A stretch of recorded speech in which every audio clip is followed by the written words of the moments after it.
رباه عفوك إني من نور مدت يداي.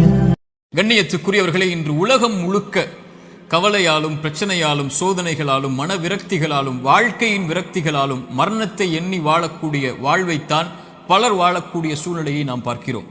குறிப்பாக வாலிப சமூகத்துடைய ஆண்களும் பெண்களும் பெரும்பான்மையாக இந்த நிலையில் இருக்கக்கூடிய காட்சியைத்தான் நம்மால் பார்க்க முடிகிறது. அல்லாஹுடைய தூதர் ஸல்லல்லாஹு அலைஹி வஸல்லம் இந்த காலம் மறுமை நெருங்கும் போது வரும் என்று சொன்னார்கள். மனிதர்களுடைய இறுதி காலம் நெருங்கும் போது மன்னரைகளை பார்த்து மனிதர்கள் சொல்லுவார்கள், நீங்கள் இருக்கக்கூடிய இடத்தில் நாங்கள் இருக்க வேண்டுமே என்று. மரணித்தவனை பார்த்து உயிர் உள்ளவன் மரணிக்க வேண்டும் என்று ஆசைப்படுவான் என்று அல்லாஹுடைய தூதர் ஸல்லல்லாஹு அலைஹி வஸல்லம் அவர்கள் சொன்னார்கள். இப்படி மரணத்தை எண்ணி கவலையாலும் பிரச்சனைகளாலும் சோதனைகளாலும் நெருக்கடிகளாலும் வாழக்கூடிய வாழ்வை இறுதி சமூகம் சந்திக்கும் என்று அல்லாஹுடைய தூதர் ஸல்லல்லாஹு அலைஹி வஸல்லம் அவர்கள் சொன்னார்கள். இன்று இதற்காக மருத்துவமனைகள் உருவாகிவிட்டது. இதற்காக